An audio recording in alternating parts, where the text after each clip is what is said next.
Tenía 42 años cuando descubrí que toda mi vida había sido construida sobre una mentira. El hombre al que llamaba padre era en realidad mi abuelo, y la mujer que conocía como mi hermana mayor era, de hecho, mi madre biológica. Aquel día, todo lo que creía sobre mí misma se derrumbó. Pero antes de contar cómo fue ese descubrimiento que lo cambió todo, déjame pedirte una cosa. Si te está gustando esta historia, deja un like aquí abajo, suscríbete al canal y comenta desde qué ciudad me estás viendo. Me encanta saber que hay gente de toda España siguiéndome estas historias de superación. Ahora ven conmigo, porque lo que voy a contar te va a tocar profundamente el corazón. Mi nombre es Elena, tengo 58 años hoy, y crecí en un pueblo del interior de Castilla llamado Santa Rita del Sapucaí. Era uno de esos pueblos pequeños, donde todo el mundo se conoce, donde las novedades corren más rápido que el viento, y donde los secretos familiares se guardan con uñas y dientes. Mis familia vivía en una casa sencilla de 3 habitaciones en la calle principal, una casa de ladrillo visto con porche delantero y un patio grande atrás lleno de árboles frutales. Mi padre, don José, era mecánico y tenía un taller pequeño cerca. Mi madre, doña Teresa, era costurera y trabajaba en casa, con aquella máquina Singer antigua que hacía un ruido rítmico que arrullaba mis días. Yo era la menor de 3 hijos. Tenía a Fernando, mi hermano mayor, que era 10 años mayor que yo y se había ido pronto a trabajar a Madrid. Y tenía a Cristina, mi hermana del medio, que era 16 años mayor que yo. Cristina siempre fue diferente al resto de la familia. Era guapa, con pelo negro largo y ojos castaños expresivos, pero tenía un aire melancólico, como si cargara un peso que nadie veía. Cuando era niña, ella ya era una mujer adulta y siempre me trató con un cariño especial, diferente.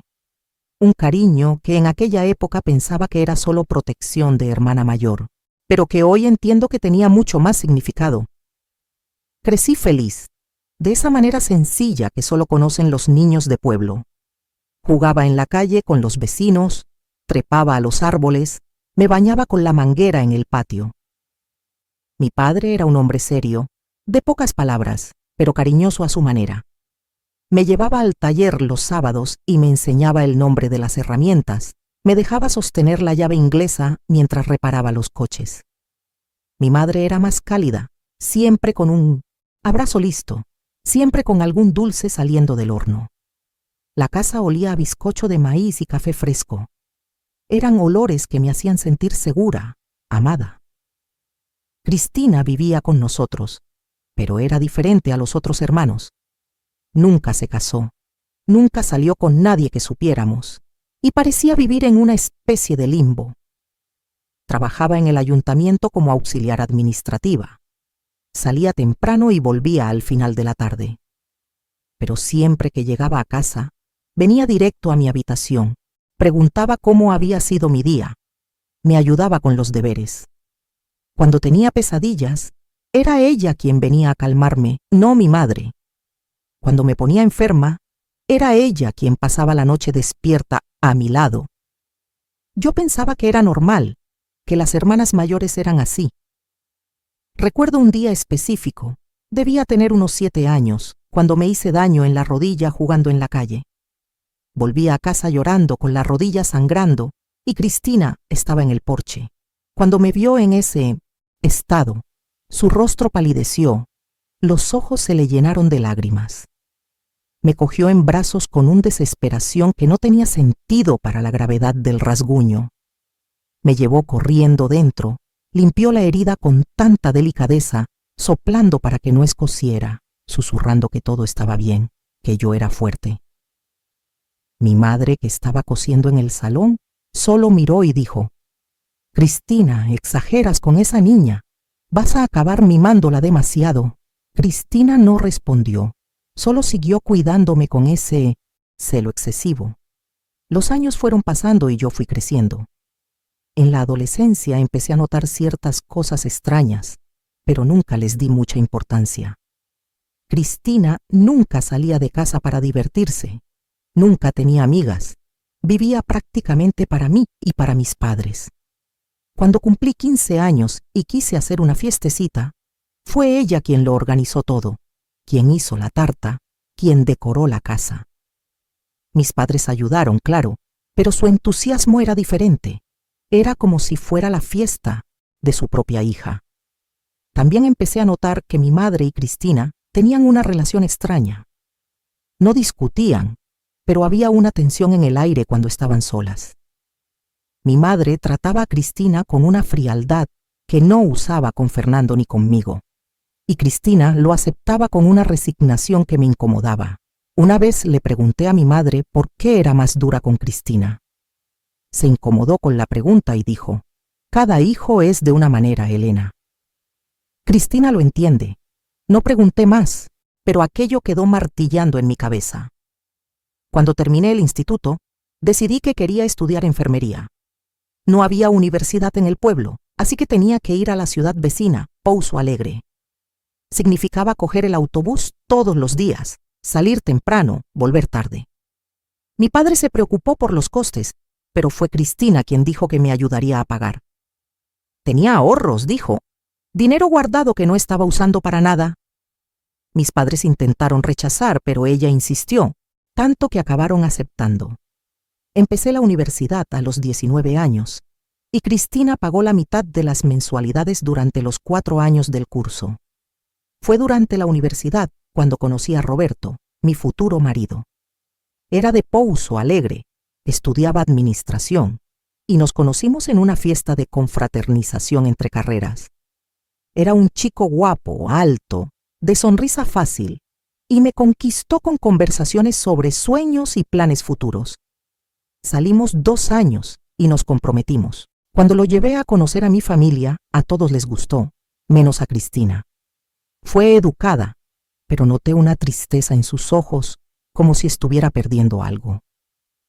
Esa noche, después de que Roberto se fuera, Cristina vino a mi habitación. Se sentó al borde de la cama y me tomó la mano. «Elena, ¿estás segura de que él es el hombre adecuado para ti?», preguntó con una voz cargada de preocupación. Me reí y dije que sí, que Roberto era maravilloso. Ella apretó mi mano y dijo: «Te mereces ser muy feliz, mi niña, muy feliz.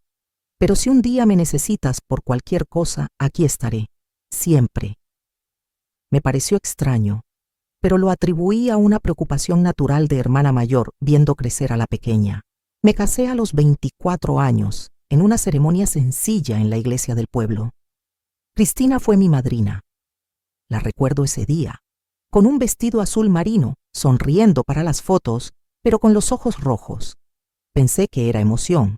Fui a vivir con Roberto a Pouso Alegre, donde había conseguido un buen empleo en una empresa de contabilidad. Empecé a trabajar en el hospital de la ciudad como enfermera. La vida transcurría normal, tranquila. Visitaba a mis padres y a Cristina todos los meses. La casa seguía igual, con el olor a café y bizcocho, con el ruido de la máquina de coser de mi madre, con mi padre en el taller. Pero Cristina parecía estar marchitándose.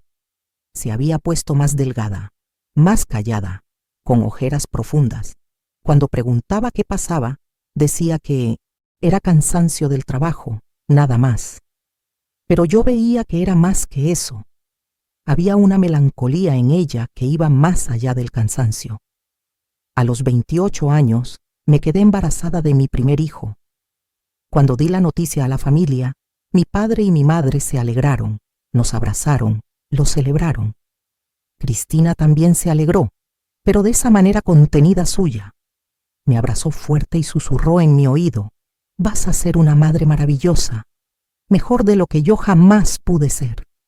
Me pareció extraña esa frase, mejor de lo que ella pudo ser. Ella nunca había tenido hijos. ¿Por qué diría algo así?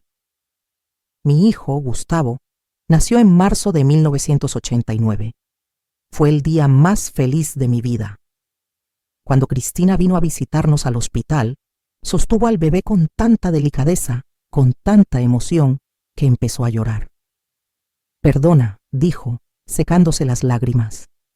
Es que es tan perfecto, tan perfecto. Estuve allí mirándola con mi hijo en brazos y por primera vez tuve una sensación extraña, una pizca de sospecha que no sabía nombrar, pero lo dejé pasar.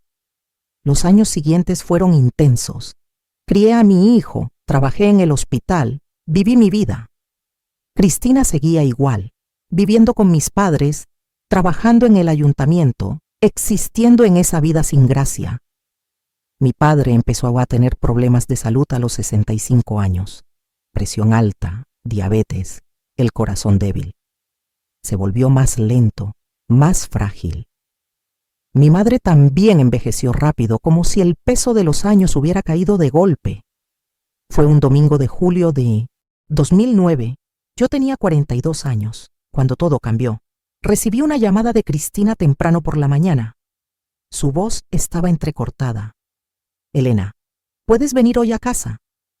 Es importante. Pregunté si todo estaba bien, si era algo con nuestros padres.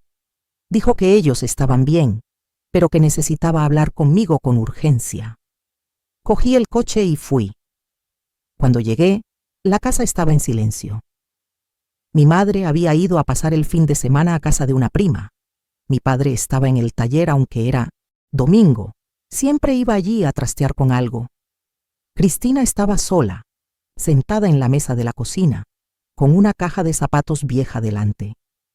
Cuando me vio, sus ojos estaban rojos de tanto llorar. Siéntate, Elena, dijo, con la voz temblorosa. Necesito contarte algo que debí haber contado hace mucho tiempo. Me senté, con el corazón empezando a latir más rápido. ¿Qué pasa, Cris? Me estás asustando. Respiró hondo, abrió la caja de zapatos y sacó varios papeles antiguos, fotos amarillentas, un certificado de nacimiento. Empujó el certificado hacia mí. Léelo, dijo.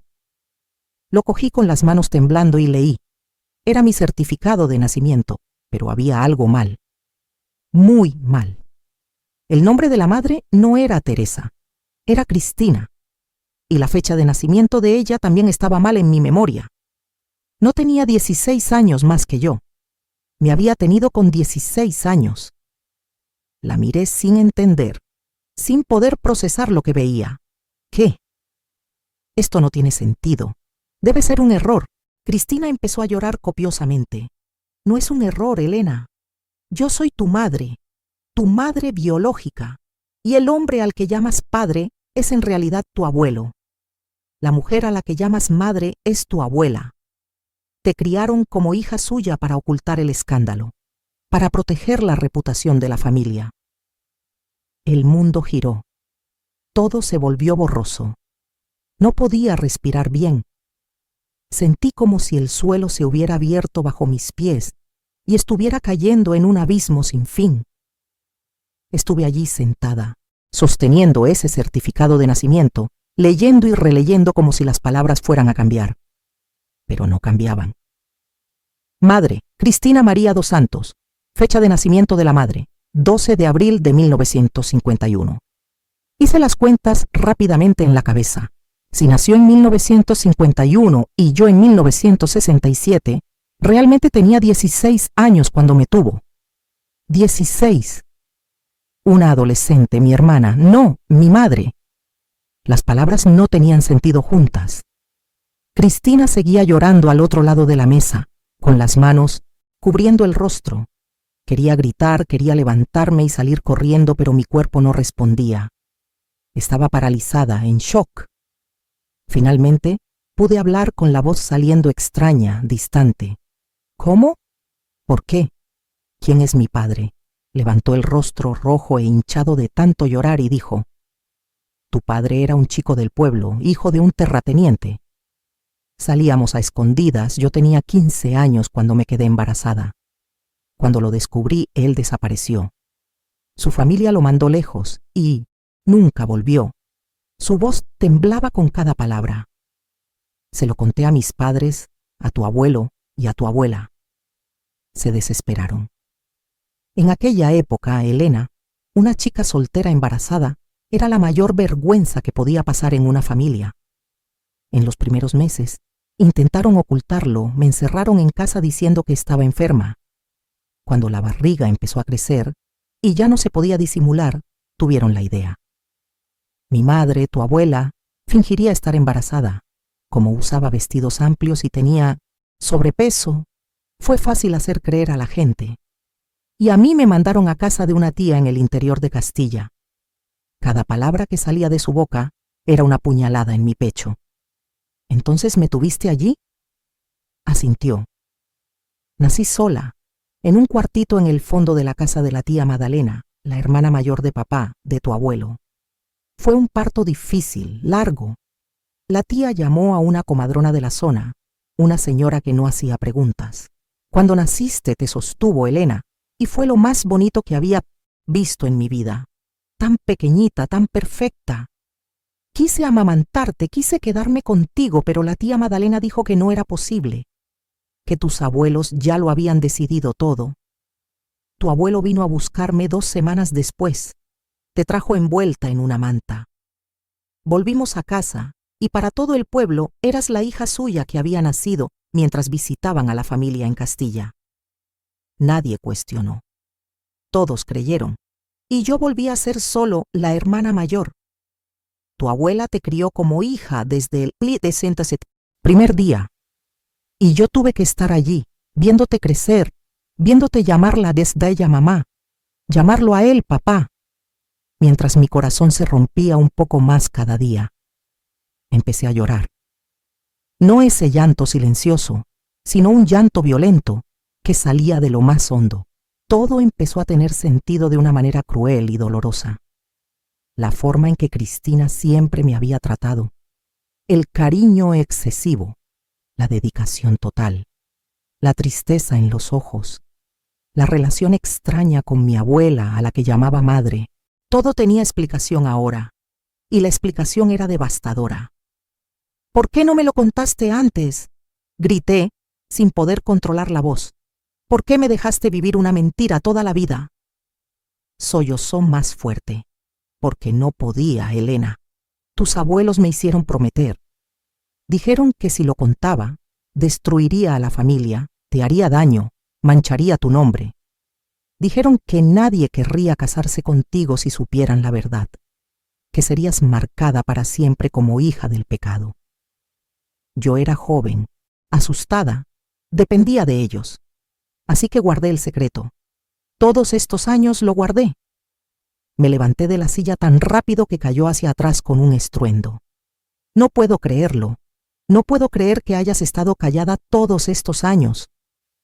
Me viste llamar madre a otra persona. Me viste crecer pensando que eras mi hermana. ¿Cómo lo soportaste? ¿Cómo dormías por la noche sabiendo esta mentira? Cristina se levantó también. Intentó acercarse, pero retrocedí. No me toques, ahora no. Cogí mi bolso y salí de esa casa casi corriendo, sin mirar atrás, aunque oía a Cristina llamándome, suplicando que volviera, que habláramos más. Entré en el coche con las manos temblando tanto que apenas podía meter la llave en el contacto. Cuando lo conseguí, conduje sin rumbo con las lágrimas empañando mi visión. No sé cuánto tiempo estuve dando vueltas por el pueblo, por las carreteras de alrededor, intentando procesar todo lo que acababa de descubrir. Cuando finalmente me calmé, lo suficiente para pensar, paré el coche en un arcén desierto. Estuve allí, con la cabeza apoyada en el volante, intentando ordenar los pensamientos. Toda mi vida era una mentira. Mis padres no eran mis padres. Mi hermana era mi madre. Y mis abuelos habían orquestado todo eso. Me habían criado en una farsa para proteger la reputación de la familia. ¿Quién más lo sabía? Fernando, mi hermano, lo sabía. Y otras personas de la familia. ¿Cuántas personas estaban involucradas en esta mentira? Volví a casa en Pouso Alegre ya de noche. Roberto estaba preocupado. Había intentado llamar varias veces. Elena, ¿dónde estabas? Cristina llamó aquí desesperada diciendo que habías salido alterada. ¿Qué pasó? Lo miré, al hombre con el que compartía mi vida desde hacía casi 20 años, y no pude hablar. Empecé a llorar de nuevo y él me abrazó sin entender, dejándome desahogarme en sus brazos. Cuando me calmé, se lo conté todo. Cada palabra que Cristina había dicho, cada detalle de esa revelación horrible. Roberto se quedó en shock, igual que yo, pero reaccionó con rabia. ¿Cómo pudieron hacerte esto? ¿Cómo pudieron mentir tanto tiempo? Tienes que confrontarlos, Elena. Tienes que oír su versión también. Sabía que tenía razón, pero no estaba preparada. No esa noche. Pasé los días siguientes en un estado de aturdimiento. Iba a trabajar al hospital, hacía mis turnos, pero estaba en automático. Las otras enfermeras notaron que algo andaba mal, pero yo decía que era solo cansancio. En casa, apenas hablaba con Roberto, apenas prestaba atención a Gustavo, que ya tenía 20 años y cursaba ingeniería. Él notó mi cambio y preguntó si todo estaba bien. Dije que sí, pero no se lo creyó. Cristina intentó llamarme todos los días. Dejaba mensajes en el contestador desesperada, pidiendo que habláramos, diciendo que había más cosas que necesitaba saber. Yo no contestaba. No estaba preparada para oír más nada. Mis abuelos, o mejor dicho, las personas a las que siempre había llamado padre y madre, también llamaron algunas veces. Mi abuelo con esa voz ronca, preguntando si yo estaba bien, si Cristina me había dicho algo. La hipocresía de aquello me revolvía el estómago. Fue al 5.º día después de la revelación cuando decidí ir a casa de ellos. No avisé, simplemente cogí el coche y fui. Era una tarde de jueves, sobre las 3. Llegué y la casa tenía todas las ventanas abiertas, la cortina del salón ondeando con el viento. Entré por la puerta sin llamar. Mi abuela estaba en el salón, cosiendo como siempre. Cuando me vio, la aguja cayó de su mano. «Elena, ¿viniste?» Su voz salió temblorosa, asustada. Mi abuelo apareció de la cocina, con una taza de café en la mano, y cuando me vio, palideció. «Cristina lo contó», dije sin rodeos.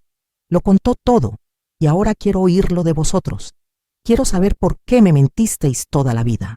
¿Por qué me robasteis el derecho a saber quién soy realmente?» Mi abuela empezó a llorar bajito, llevándose las manos al pecho. Mi abuelo dejó la taza en la mesa y se sentó pesadamente en la silla.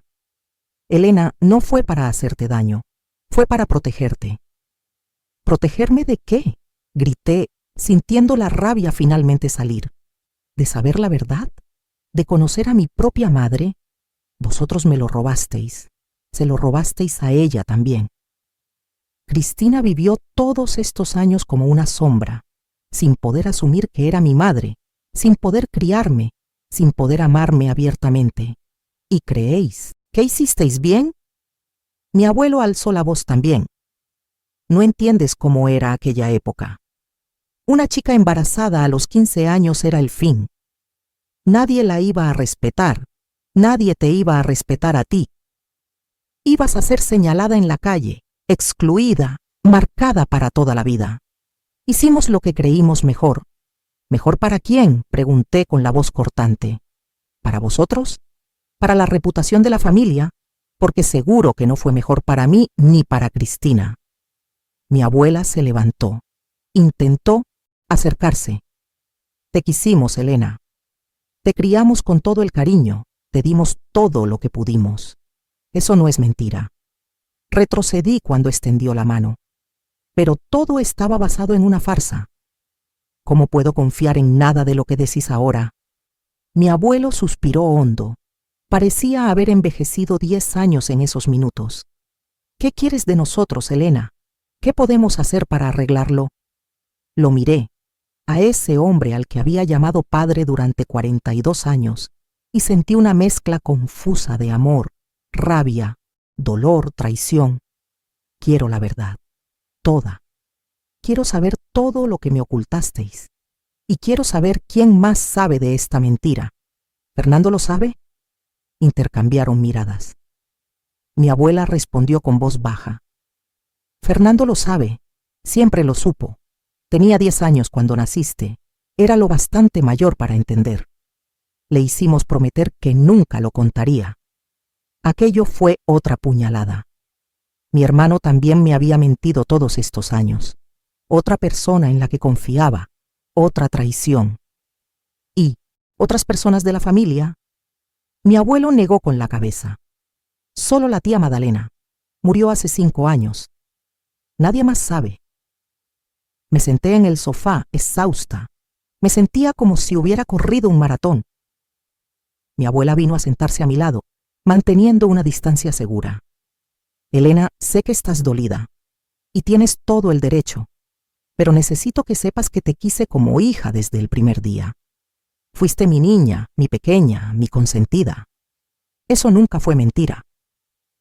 La miré y vi a una señora de 74 años, con arrugas profundas, pelo blanco, manos temblorosas.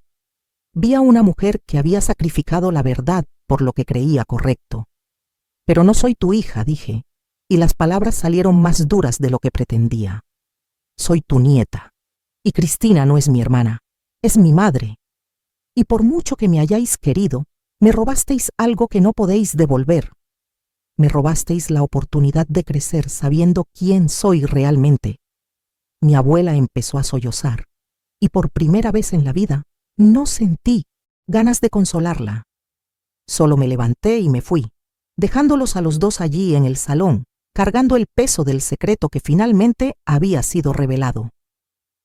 En el camino de vuelta a Puso Alegre, llamé a Fernando. Contestó a la segunda. Elena, hola, ¿cómo estás? Tú lo sabes, ¿verdad? Pregunté directo. ¿Sabes lo de Cristina, que es mi madre? Hubo un silencio largo al otro lado. Luego suspiró. Lo sé, siempre lo supe. Lo siento, Elena. Me hicieron prometer cuando era niño. Colgué en su cara. No estaba preparada para oír excusas. Cuando llegué a casa, Roberto me estaba esperando. Me abrazó fuerte y preguntó cómo había sido. Se lo conté todo. Me escuchó en silencio, tomándome la mano. Cuando terminé, dijo, ¿qué quieres hacer ahora? Esa era la pregunta que no sabía responder. ¿Qué quería? ¿Perdonar? ¿Olvidar? ¿Seguir adelante como si nada hubiera pasado? Ninguna de esas opciones parecía posible. No lo sé, Roberto. Solo sé que nada será como antes, y tenía razón, porque a partir de ese día todo cambió, y las cosas aún iban a empeorar antes de empezar a mejorar. Las semanas siguientes fueron las más difíciles de mi vida. Seguía yendo a trabajar, cumpliendo mis turnos en el hospital, pero era como si viviera en piloto automático. Atendía a los pacientes, ponía medicaciones, hacía curas, pero mi cabeza estaba siempre lejos, repasando todo lo que había descubierto. Las otras enfermeras empezaron a comentar entre ellas que yo estaba diferente. Marcia, una compañera con la que trabajaba hacía años, me apartó un día y preguntó si todo estaba bien en casa. Dije que sí, pero no se lo creyó. Si necesitas hablar, aquí estoy, dijo, apretándome el hombro con cariño. En casa, la situación también estaba tensa. Roberto intentaba ayudarme, pero no sabía cómo. Sugería que buscara un psicólogo, que hablara con alguien profesional para procesar todo aquello. Yo me resistía. Pensaba que podría manejarlo sola, que era solo cuestión de tiempo hasta que las cosas volvieran a la normalidad. Pero la normalidad no volvía. Al contrario, cada día que pasaba me sentía más perdida, más enfadada, más confusa sobre quién era realmente. Gustavo notó que algo andaba mal.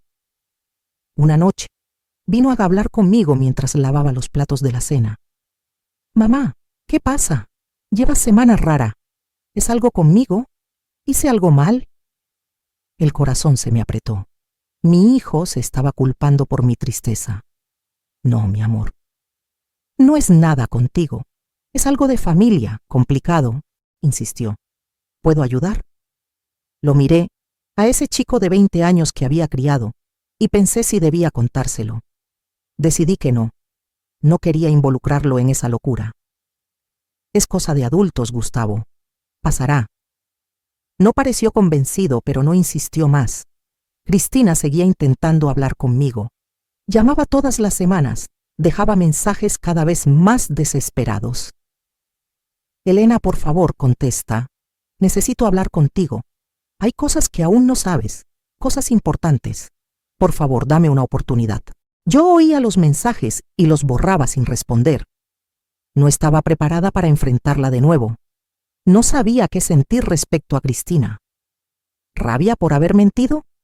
¿Pena por la vida que tuvo que vivir? ¿Gratitud por haberlo contado finalmente? Todo junto me dejaba demasiado confusa. Mis abuelos también intentaban contactar, pero con menos frecuencia. Mi abuelo llamó 2 veces, con esa voz pesada de quien carga culpa. Elena, lo sentimos mucho. Solo queremos que sepas eso. Yo escuchaba en silencio y colgaba. Mi abuela mandó recado con una vecina, pidiendo que fuera a comer el domingo. No fui. No podía estar cerca de ellos sin sentir esa mezcla de amor y traición que me asfixiaba. Fue a principios de septiembre, casi 2 meses después de la revelación, cuando empecé a notar otras señales extrañas. Cosas pequeñas que individualmente no significaban nada, pero que juntas empezaron a incomodarme. Una tarde, fui al supermercado en Santa Rita del Sapucaí, el pueblo donde crecí, porque tenía que resolver unas cosas en el registro. Mientras elegía frutas, sentí que alguien me observaba. Me giré y vi a doña Lourdes, una señora que vivía cerca de la casa de mis abuelos. Cuando nuestros ojos se encontraron, apartó la mirada rápido y se alejó. Me pareció extraño, porque siempre había sido simpática conmigo. Pagué las compras y cuando iba al coche, me la encontré de nuevo en el parking. Esta vez no tuvo escapatoria. «Doña Lourdes, ¿todo bien?», pregunté, intentando ser educada. Se puso visiblemente incómoda. «Todo, Elena, todo bien». Ibas para alejarse cuando la sujeté suavemente del brazo. «Usted sabe algo, ¿verdad? Sobre mí, sobre mi familia». Palideció. «No sé nada, niña. Perdona, tengo prisa». Y salió apresurada, casi corriendo. Aquello me dejó inquieta. ¿Qué más sabía la gente del pueblo? ¿El secreto no estaba tan bien guardado como creían mis abuelos? Empecé a fijarme en otros detalles. Cuando pasaba por la calle, algunas personas mayores me miraban de una manera diferente, con una mezcla de pena y curiosidad. Algunas apartaban la mirada cuando las saludaba. Otras sonreían de vuelta, pero con una sonrisa que parecía ocultar algo. Decidí probar mi teoría. Fui a casa de doña Marieta, una amiga antigua de mi abuela que siempre había sido muy habladora. Llamé a la puerta y abrió con una sonrisa que pronto se volvió forzada. «Elena, qué sorpresa. Entra, entra». Entré y rechacé el café que ofreció. «Doña Marieta, ¿puedo hacerle una pregunta directa?». Se puso tensa. «Claro, hija. Usted sabía que Cristina es mi madre, que mis abuelos me criaron como hija para ocultar que ella se había quedado embarazada de adolescente». El silencio que siguió fue pesado. Doña Marieta se sentó despacio en la silla, pasándose la mano por la cara. «Entonces lo descubriste». Me quedé de pie, sintiendo la rabia subir. «Entonces usted lo sabía. ¿Cuántas personas más lo saben?». Suspiró hondo. «Elena, mucha gente lo sospechó en la época.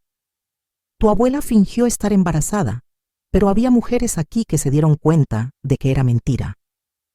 Las mujeres sabemos esas cosas. Y cuando Cristina volvió de Castilla contigo, la forma en que te miraba, la forma en que sufría, era obvio para quien prestara atención. Sentí que el estómago se me revolvía. Entonces todo el mundo lo sabía. Todo el pueblo lo sabía y nadie dijo nada nunca». Doña Marieta levantó la mano. «No todo el mundo. Pero algunas personas lo sospechaban, sí, pero era secreto de familia, Elena. Nadie iba a ir cotilleando sobre eso. Tus abuelos eran respetados, tu familia también. La gente lo dejó estar». Salí de allí sintiendo que el suelo se abría bajo mis pies de nuevo. No era solo mi familia la que había mentido. Todo el pueblo había sido cómplice de esa farsa. Volví a Pouso Alegre trastornada. Se lo conté todo a Roberto, que se indignó tanto como yo. Te trataron como si fueras un escándalo que había que ocultar, Elena, como si fueras una vergüenza. Eso no está bien. Sabía que tenía razón, pero saberlo no hacía las cosas más fáciles. Empecé a cuestionarme todo. ¿Cuántas veces me habían mirado con pena? ¿Cuántas conversaciones se habían parado cuando yo llegaba? ¿Cuántas risitas a mis espaldas no había percibido? Fue por esa época cuando empecé a tener problemas para dormir. Me quedaba despierta hasta tarde, dándole vueltas a todo en la cabeza. Cuando finalmente conciliaba el sueño, tenía pesadillas. Soñaba que estaba en el colegio y todos sabían mi secreto menos yo. Soñaba que confrontaba a mi abuela y ella decía que nunca me había querido de verdad. Me despertaba sudada, con el corazón acelerado. Roberto lo notó e insistió de nuevo en la terapia. Esta vez accedí. Empecé a hacer sesiones con una psicóloga en Pouso Alegre, la doctora Silvia. Era una mujer de unos 50 años, de habla suave y mirada comprensiva. En las primeras sesiones solo lloré. No conseguía poner en palabras el lío que era mi cabeza. Pero poco a poco me fui abriendo, contándolo todo desde el principio. Me escuchó sin juzgar, haciendo preguntas cuidadosas que me hacían pensar. En una de las sesiones dijo algo que me marcó. Elena, estás de luto. No por una persona, sino por una versión de tu vida que creías verdadera. Es normal sentir rabia, confusión, hasta vergüenza. Todo eso forma parte del proceso. Las sesiones me ayudaron a ordenar mis pensamientos, pero no quitaron el dolor. En octubre, casi 3 meses después de la revelación, Cristina apareció en mi casa sin avisar. Fue un sábado por la mañana. Roberto abrió la puerta y vino a llamarme. Elena, Cristina está aquí. Dice que necesita mucho hablar contigo. Mi primer instinto fue mandarla a irse. Pero algo en mí, quizás la curiosidad por lo que más tenía que decir, me hizo aceptar hablar. Estaba en el salón, de pie, nerviosa. Había adelgazado aún más. Parecía 10 años mayor. Elena, gracias por recibirme. Sé que estás enfadada, tienes todo el derecho. Pero necesito contarte algunas cosas que te ayudarán a entender mejor. Me senté en el sofá, manteniendo distancia. Roberto se quedó en la puerta de la cocina, por si lo necesitaba. Habla, dije, con la voz más fría de lo que pretendía. Cristina se sentó en la punta del sillón, con las manos entrelazadas en el regazo. Tu padre, el padre biológico, se llamaba Andrés. Andrés Ferreira. Era hijo de un terrateniente rico de la zona. Nos conocimos en una verbena cuando yo tenía 14 años. Él era mayor, tenía 19. Sé ahora que estaba mal, que yo era demasiado joven, pero entonces pensé que era amor. Nos veíamos a escondidas porque sus padres nunca aprobarían una relación con una chica pobre. Cuando me quedé embarazada se lo conté. Se desesperó, dijo que su padre lo mataría. Prometió que daría un jeito, que asumiría. Pero al día siguiente, su familia lo mandó lejos. Dicen que a Madrid, a estudiar en una universidad. Nunca más supe de él. ¿Intentaste contactar?, pregunté con la voz más suave ahora.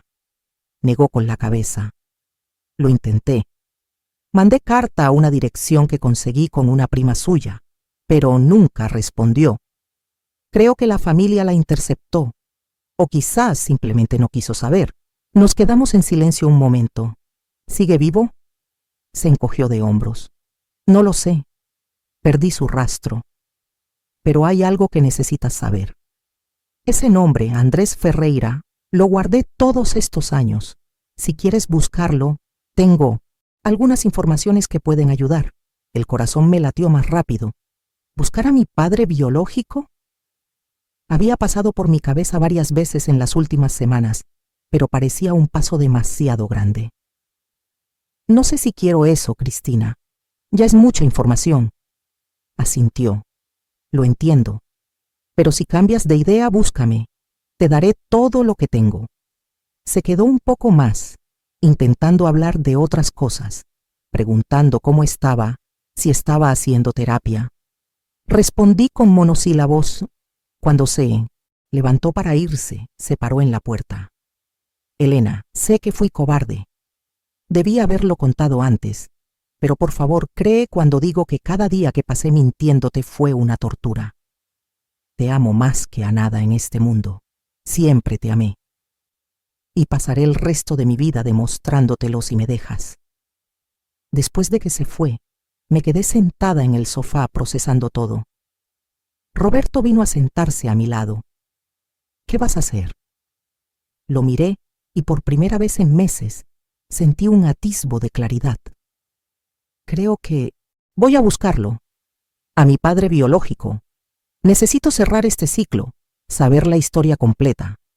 Roberto apretó mi mano. Te apoyo en lo que decidas, amor. Lo pasaremos juntos.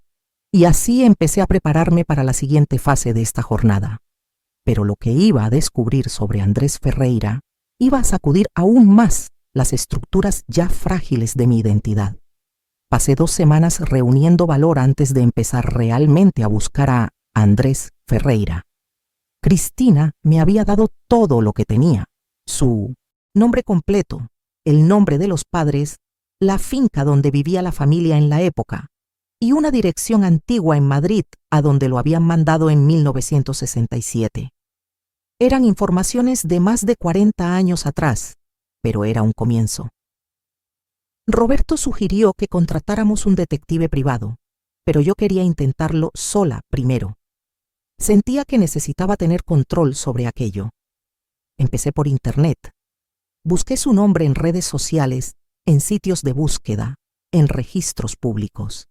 Encontré varios Andrés Ferreira, pero ninguno parecía el hombre adecuado. La mayoría era demasiado joven o de otras regiones del país. Llamé al ayuntamiento de Santa Rita del Zapucaí, intentando acceder a registros antiguos, pero me dijeron que necesitaba ir en persona. Tomé una baja en el hospital y fui un jueves por la mañana. El archivo del ayuntamiento era un lugar polvoriento, con cajas apiladas hasta el techo y un olor a moho que se pegaba en la garganta. La funcionaria que me atendió, una chica joven de unos 20 y tantos, fue simpática, pero dijo que los registros de esa época no estaban digitalizados. Tendría que buscar en los archivos físicos. Me dio permiso para entrar en el depósito y rebuscar en las cajas del año 1967. Pasé 3 horas allí, abriendo cajas, leyendo documentos amarillentos, estornudando por el polvo. Finalmente, encontré algo: un registro de transferencia de propiedad de la finca de la familia Ferreira. La finca se había vendido en 1970 a otra familia. Anoté el nombre de los compradores, pensando que quizás supieran a dónde habían ido los Ferreira. Con esa información, volví a casa y seguí investigando. Descubrí que la familia que compró la finca aún vivía en la zona. Conseguí un número de teléfono y llamé. Contestó un señor de voz ronca que se presentó como Joaquín. Le expliqué que buscaba informaciones sobre la familia Ferreira que les había vendido la finca. Hubo una pausa larga. Los Ferreira, dijo despacio. Hace tiempo que no oigo ese nombre. ¿Qué quieres saber? Busco a Andrés Ferreira. Era el hijo del dueño de la finca. ¿Sabe a dónde fue? Joaquín se quedó en silencio un rato. Mira, señora, no conocí bien a la familia. Cuando compramos la finca, ya se habían ido. Pero recuerdo que en la época se hablaba de que el hijo se había metido en líos, por eso vendieron todo corriendo. El estómago se me apretó. ¿Qué tipo de líos? No sé los detalles, pero tenía que ver con una chica. Decían que había dejado embarazada a una menor, y la familia quiso tapar el escándalo. Colgué el teléfono con las manos temblando. Entonces todo el pueblo realmente lo sabía. Y mi existencia era el escándalo que había destruido la vida de varias personas. Seguí buscando, ahora con más urgencia. Conseguí rastrear que la familia Ferreira se había mudado a Madrid, barrio de Chamberí. Llamé a varios registros de la zona pidiendo informaciones sobre propiedades a su nombre. Finalmente, un martes por la tarde, una empleada de un registro, me llamó de vuelta. Encontramos un registro. José Ferreira, que sería el padre de Andrés, compró un piso en Chamberí en 1968. Pero hay una nota. El inmueble se vendió en 1995. ¿Quiere la dirección de todos modos? Sí, por favor. El fin de semana siguiente, cogí un autobús a Madrid. Roberto se ofreció a ir conmigo, pero dije que necesitaba hacerlo sola. Llegué a la capital el sábado por la mañana y fui directo a la dirección que la chica del registro me había dado.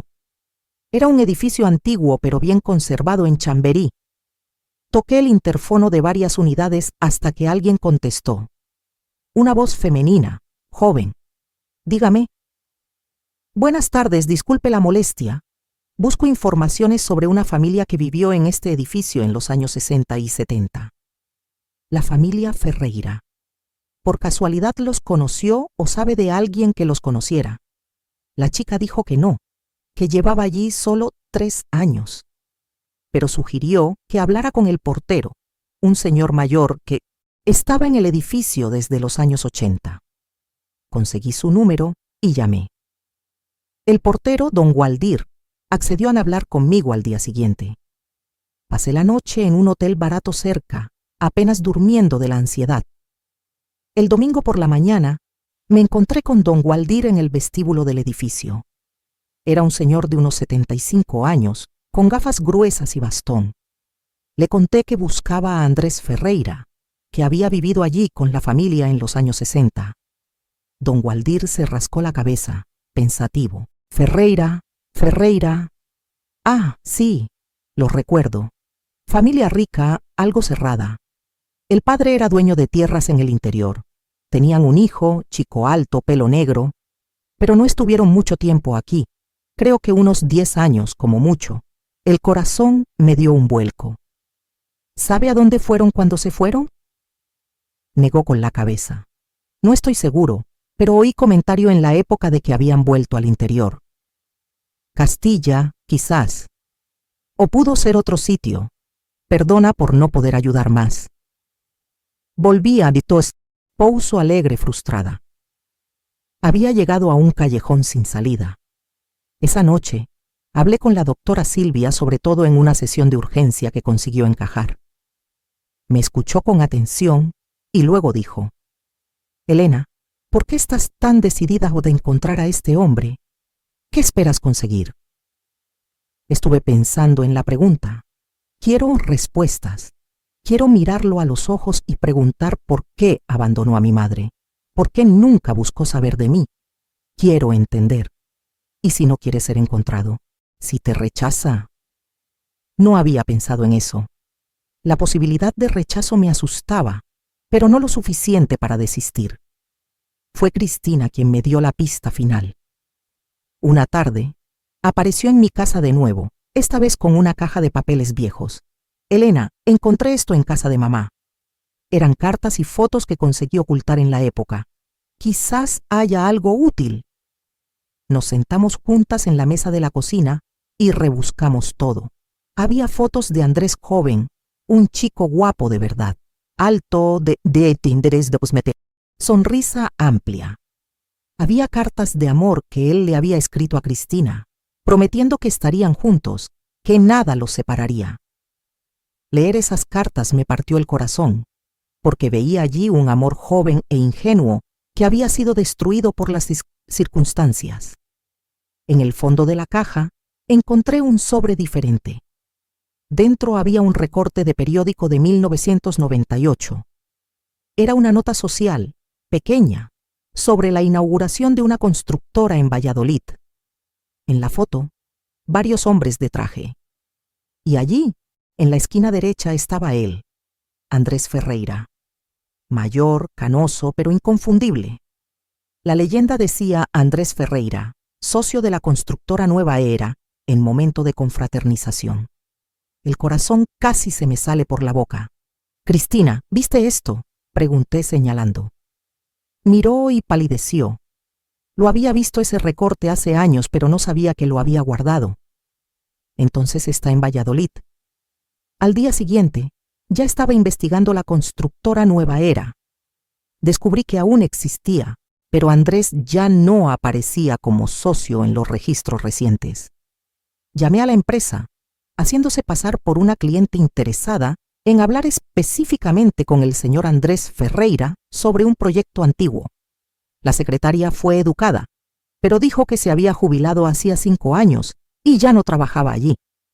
Insistí. Dije que era un asunto personal importante. Dudó, pero finalmente dijo: «Mira, no puedo dar informaciones personales, pero puedo pasar tu contacto a él si quieres. Si decide llamar, llamará». Di mi número y colgué sin mucha esperanza. Pasaron 3 días. Ya había desistido de recibir esa llamada cuando, un jueves por la noche mientras preparaba la cena, sonó mi móvil. Número desconocido. Contesté. «Dígame». Una voz masculina, grave, un poco temblorosa. «¿Elena?» Me quedé helada. «Soy yo. ¿Quién es?» El silencio al otro lado duró una eternidad. «Es Andrés. Andrés Ferreira. La secretaria de la constructora me pasó tu número. Dijo que querías hablar conmigo sobre algo personal».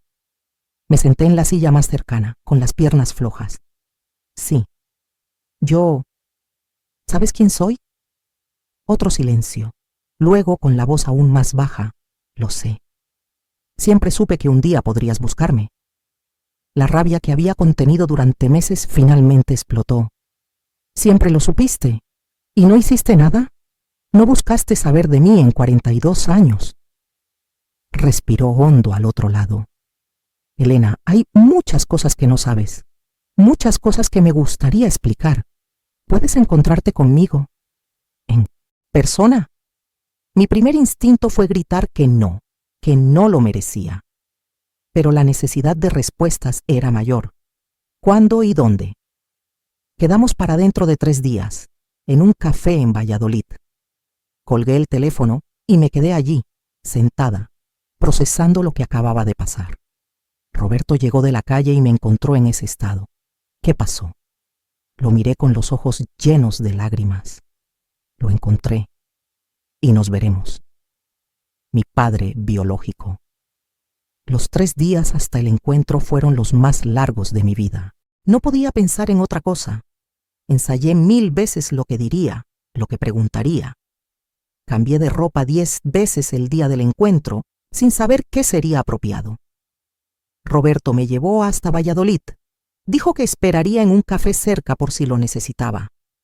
Entré en el lugar acordado a las 3 en punto. Era un café pequeño, acogedor, con mesitas de madera y olor a café fresco. Busqué con los ojos y lo vi, sentado al fondo, de espaldas a la entrada. Pero cuando se giró y nuestros ojos se encontraron, el mundo se paró. Se levantó despacio, apoyándose en la mesa. Vi entonces que cojeaba. Caminé hasta él con las piernas temblando. «Elena», dijo, y la voz salió entrecortada.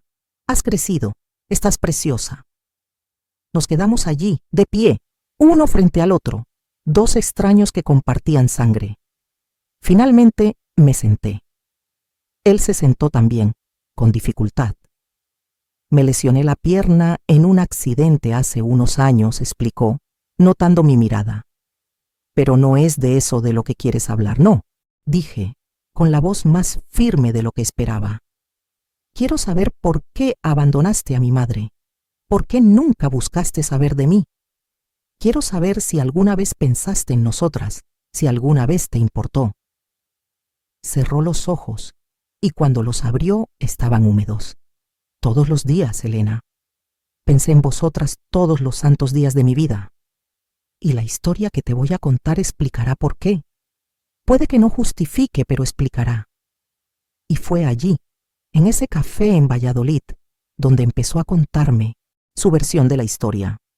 Una versión que iba a cambiar completamente todo lo que creía saber sobre mi origen. Andrés empezó a hablar despacio, eligiendo cada palabra con cuidado. Cuando descubrí que Cristina estaba embarazada, Elena, yo tenía 19 años. Era joven, irresponsable, pero no era un monstruo. La amaba de verdad. Cuando me lo contó, mi primera reacción fue querer asumir. Dije que nos fugaríamos, nos casaríamos, criaríamos a nuestro hijo lejos de todos. Respiró hondo antes de continuar, pero mi padre lo descubrió antes de que pudiéramos hacer nada.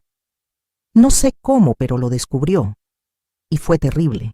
Mi abuelo, su padre, me llamó al despacho de la finca y me dio dos opciones. O desaparecía y dejaba a Cristina en paz, o destruiría a su familia. Literalmente destruiría.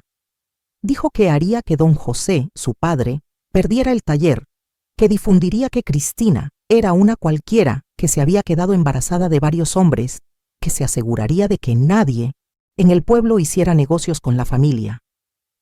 Sentí que la respiración se me cortaba. ¿Y creíste que lo haría? Andrés asintió con tristeza. Conocía a mi padre, Elena. Era un hombre poderoso, influyente, y cuando decidía destruir a alguien, lo destruía de verdad. Ya lo había visto hacer con otras personas que se cruzaron en su camino. Yo tenía miedo de lo que era capaz de hacer con Cristina y su familia. Entonces elegiste irte, dije, sintiendo la rabia volver. Elegiste abandonarme para proteger tu propia piel. No, dijo, más alto de lo que pretendía. Algunas personas se giraron a mirar y bajó la voz. No fue para protegerme a mí, fue para protegeros a vosotras.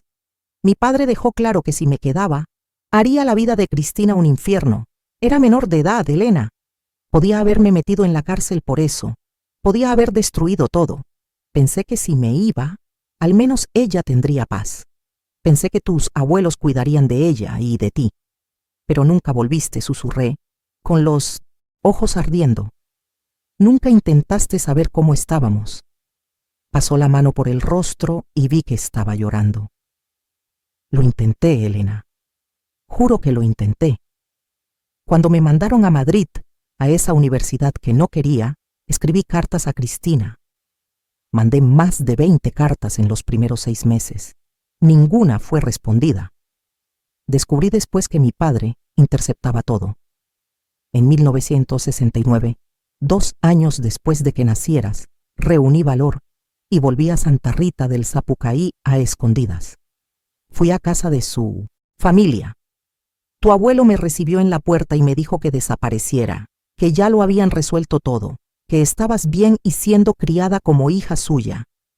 Dijo que si aparecía de nuevo, llamaría a la policía. ¿Mi abuelo dijo eso?, pregunté incrédula. Confirmó. Dijo que no quería verme cerca de la familia nunca más, que ya había causado bastante daño. Estuve allí, procesando esa información. Mis abuelos no solo me habían ocultado la verdad, sino que también habían alejado a mi padre, biológico. Le habían impedido tener contacto conmigo. Y con Cristina. ¿Intentaste hablar con ella? Lo intenté. Estuve 2 días en el pueblo esperando a que saliera de casa. Cuando finalmente lo conseguí, estaba diferente, delgada, triste, sin vida en los ojos. Le pedí veros, al menos saber si estabas bien. Empezó a llorar y dijo que no podía, que sus padres le habían hecho prometer que nunca más hablaría conmigo. Dijo que estabas bien, que te cuidaban bien, pero que necesitaba olvidar vos, que era mejor así. Y simplemente lo aceptaste. La rabia volvió a mi voz. ¿Dejaste que decidieran por ti? Alzó la voz de nuevo, con los ojos brillantes. Tenía 21 años, Elena. Solo contra 2 familias que no querían saber de mí, sin dinero propio porque dependía de mi padre, sin poder legal porque no tenías mi nombre en ningún documento. ¿Qué querías que hiciera? Volví a Madrid derrotado, pensando que al menos estabas siendo bien criada, que eras feliz. Fue el único consuelo que tuve. Nos quedamos en silencio un rato. El camarero vino a preguntar si queríamos algo. Pedí un café solo para tener algo que hacer con las manos. Cuando se alejó, miré de nuevo a Andrés. ¿Y después? Te casaste, tuviste otros hijos, seguiste tu vida como si yo no existiera. Negó lentamente con la cabeza. Me casé, sí. Tuve 2 hijos, un chico y una chica, pero nunca os olvidé. No pasó un día sin pensar cómo serías, si estabas bien, si eras feliz. Mi esposa sabía la historia. Se lo conté todo antes de casarnos. Intentó convencerme varias veces de que te buscara, pero tenía miedo. Miedo de arruinar tu vida, de traerte problemas. ¿Tus otros hijos saben de mí? Pregunté curiosa. Lo saben. Se lo conté cuando fueron adultos. Mi hija, Beatriz, siempre quiso conocerte. Decía que tenía una hermana por ahí y quería encontrarte. Fue ella quien me animó a contestar cuando la secretaria pasó tu contacto. Sentí algo extraño en el pecho. Tenía hermanos. Medios. Hermanos que querían conocerme. Era demasiada información para procesar. ¿Por qué tu padre era tan cruel? ¿Por qué odiaba tanto a Cristina? Andrés suspiró hondo. Mi padre era del tipo que pensaba que los pobres debían quedarse en su sitio. Cristina era hija de mecánico, no tenía estudios, no tenía dinero. Para él, yo me estaba rebajando. Y cuando se quedó embarazada, fue la confirmación de todo lo que pensaba, que ella me había atrapado a propósito, que quería dar un golpe a la familia. Nada de lo que decía lo convencía de lo contrario. ¿Y tu madre? No intentó defenderte.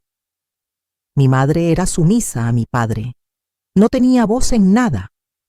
Creo que sentía pena por la situación, pero nunca lo contradijo. Tomé un sorbo del café que había llegado. Estaba amargo, pero combinaba con el momento. Y ahora pregunté, ¿qué quieres de mí? Me miró con una intensidad que me hizo apartar la mirada. No quiero nada, Elena. Solo quería que supieras la verdad, que supieras que no te abandoné por falta de amor. Te abandoné porque pensé que era lo mejor para ti. Y pasé la vida entera arrepintiéndome de eso. Si quieres conocerme mejor, conocer a tus hermanos, me encantaría. Pero si decides que no quieres nada conmigo, lo entenderé, lo respetaré. Salí de ese café con la cabeza girando. Roberto me esperaba en el coche y cuando entré, me abrazó sin hacer preguntas. Tardé un rato en poder contárselo todo. Me escuchó en silencio, tomándome la mano. En el camino de vuelta, a Pouso Alegre, estuve mirando por la ventana, viendo pasar el paisaje, pensando en todo lo que había descubierto en los últimos meses. En las semanas siguientes, seguí haciendo terapia con la doctora Silvia. Hablamos mucho sobre el perdón, sobre la culpa, sobre cómo seguir adelante. Me di cuenta de que había estado tan centrada en la rabia, en la sensación de traición, que no había parado a procesar los porqués. Mis abuelos habían hecho lo que creían correcto en la época. Eran otros tiempos, otras mentalidades. ¿Lo justificaba? No, pero lo explicaba. Cristina había sido víctima también, obligada a renunciar a ser madre para que yo pudiera tener una vida sin estigma. Y Andrés había sido un chico asustado que tomó la decisión que creyó menos mala. 3 meses después de ese encuentro, llamé a Cristina. Contestó al primer toque con la voz ansiosa. ¿Elena? Hola, Cris. ¿Podemos hablar? Quedamos en encontrarnos en un restaurante en Santa Rita. Cuando llegué, ya estaba allí, nerviosa, retorciendo las manos. Me senté frente a ella y por primera vez en meses realmente la miré. Vi a una mujer de 58 años que había sacrificado toda su vida por mí, que había vivido en la sombra, sin poder ser quien realmente era, solo para protegerme. Te perdono, dije, y vi sus ojos llenarse de lágrimas inmediatamente. No significa que no duela, no significa que todo esté bien, pero entiendo por qué hiciste lo que hiciste. Y quiero intentar construir una relación de verdad contigo, no como hermanas, sino como madre e hija. Si tú quieres, empezó a sollozar, cubriéndose el rostro con las manos. Lo quiero, Elena. Lo quiero mucho. Nos abrazamos allí mismo, en medio del restaurante, las dos llorando, liberando años de dolor guardado. Con mis abuelos fue más difícil. Tardé casi 1 año en poder sentarme con ellos y hablar de verdad. Mi abuelo pidió perdón. Dijo que había hecho lo mejor que supo. Mi abuela lloró. Dijo que me quería como hija y que nada cambiaría eso. Los perdoné también, eventualmente. Pero la relación nunca volvió a ser la misma. Había una distancia ahora, una cautela que antes no existía. Con Andrés construí una amistad cautelosa. Nos encontrábamos de vez en cuando, hablábamos de trivialidades. Conocí a mis medios hermanos, a Beatriz y a Rafael. Me recibieron con los brazos abiertos, sin juicio, con una curiosidad genuina sobre mi vida. Fue extraño al principio, pero poco a poco nos fuimos conociendo. No nos convertimos en una familia tradicional, pero encontramos nuestra manera de existir en la vida del otro. Hoy, 16 años después de ese descubrimiento que puso mi vida patas arriba, puedo decir que encontré paz. No fue fácil. Hubo mucho llanto, mucha terapia, mucho trabajo interno. Pero aprendí que la verdad, por dolorosa que sea, siempre es mejor que la mentira. Aprendí que perdonar no es olvidar, sino elegir no dejar que la rabia te consuma. Y aprendí que la familia no es solo sangre, sino las personas que elegimos mantener cerca. Mis abuelos ya fallecieron. Mi abuelo en 2015, mi abuela 2 años después. En sus últimos años conseguimos recuperar un poco la cercanía, pero siempre con esa sombra del pasado. Cristina sigue presente en mi vida, ahora como madre de verdad. Hablamos todas las semanas, comemos juntas cuando podemos. Conoce a mi hijo, a mi nieto que nació el año pasado. Es la abuela que nunca pudo ser abiertamente, pero que ahora puede serlo, sin esconderse. Andrés falleció el año pasado. Tenía 73 años cuando su corazón simplemente paró. Fui al entierro, conocí a toda su familia, vi que había sido amado y respetado. En el velorio, Beatriz me abrazó y dijo, «Gracias por darle una oportunidad». Sus últimos años fueron más ligeros sabiendo que tú sabías la verdad. Aquello me confortó de una manera que no esperaba. Si hay algo que puedo deciros a vosotros que me estáis escuchando es, los secretos de familia destruyen más de lo que protegen. La verdad puede doler, pero la mentira duele más a largo plazo. Si estás guardando un secreto que afecta a otras personas, cuéntalo. Si estás viviendo una mentira, busca la verdad. ¿Dolerá? Sí. Será difícil, sin duda. Pero al otro lado del dolor hay posibilidad de curación, de reconstrucción, de paz. Viví 42 años pensando que sabía quién era. Descubrí que estaba equivocada, y hubo un tiempo en que creí que había perdido mi identidad, pero en realidad solo gané más. Capas.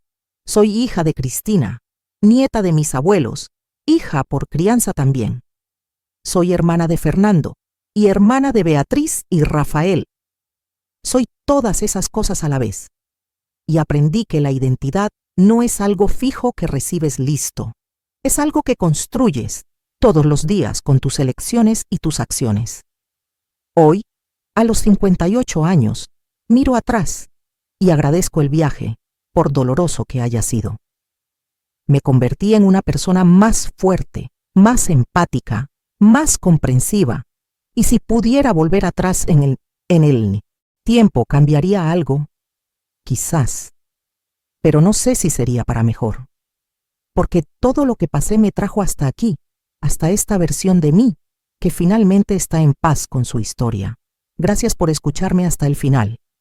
Espero que mi historia haya tocado tu corazón y que si estás pasando por algo parecido, sepas que es posible sobrevivir a la revelación más devastadora y salir más fuerte del otro lado. La vida no trata de no caer nunca, trata de aprender a levantarse